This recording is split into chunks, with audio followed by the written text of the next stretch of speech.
Social మీడియాలో ఒక కాంగ్రెస్ నాయకుడు మా తల్లి సీతమ్మ తల్లి, భారతదేశంలో మేము అపురూపంగా కొలిసే సీతమ్మ తల్లిని ప్రపంచవ్యాప్తంగా ఉన్న హిందువులందరూ ఆరాధ్యతంగా వచ్చే మా సీతమ్మ తల్లిని, మా కన్న తల్లి లాంటి ఒక దేవతని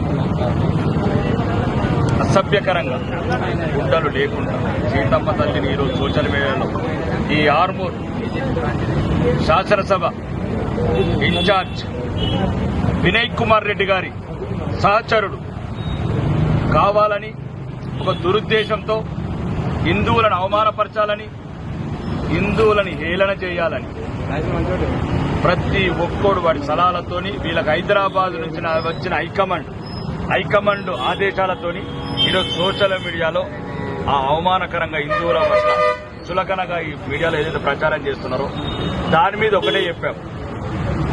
ఇక నుంచి కొడుకులారా, కమిషనర్ గారు కూడా చెప్పాం, ఒకవేళ మా తల్లి సీతమ్మ తల్లి మీద ఎవడైతే అసభ్యకరమైన పోస్టు పెట్టారో ఈ రాత్రి లోపల ఇమ్మీడియట్ చర్య తీసుకోకపోతే ఎట్లయితే ముస్లిం సోదరులు ఫత్వాలు జారీ చేస్తున్నారో రేపు తగిన చర్య తీసుకపోతే ఎవడైతే మా సీతమ్మ తల్లిని అవమానించిండో, అసభ్యకరంగా చిత్రీకరించాడో, ఎవడెవడైతే దీని వెనకాలన్నాడో అందరికీ రేపు ఫత్వా జారీ చేయడం జరుగుతున్నది. ఈ రోజు నిజామాబాద్ గడ్డ నుంచి చెప్తున్నాం, హిందువులు కూడా ఫత్వాలు జారీ చేస్తారు, హిందువులు కూడా ఫత్వాలు జారీ చేసే రోజులు స్టార్ట్ చేస్తాం. ఇక్కడికైనా ఇప్పటికైనా కాంగ్రెస్ నాయకులు మారండి.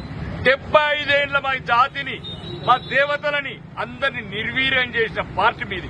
ఇకనైనా అందరం శాంతియుతంగా ఉందాం. దమ్ముంటే ప్రజాస్వామ్యయుతంగా కొట్లాడదాం, పోరాడదాం, ప్రజల మన్నలు పొందుదాం. రేపటి వరకు ఇట్లా ఒకవేళ యాక్షన్ తీసుకోకపోతే రేపు ఇదే నిజామాబాద్ వేదికగా హిందూ సమాజం పరంగా, హిందూ సమాజ ప్రతినిధులుగా రేపు ఫత్వా జారీ చేయడం జరుగుతుంది. ఆ ఫత్వా ముస్లిం సోదరులు ఎట్లా జారీ చేస్తారో వాళ్ళలాగానే మేము కూడా జారీ చేస్తాం. మా ధర్మాన్ని మేము కాపాడుకుంటాం, మా దేవతల పరువారాలు కాపాడుకుంటాం, మా హిందువుల గౌరవం కాపాడుకుంటాం. బోలో భారత్ మాతాకి.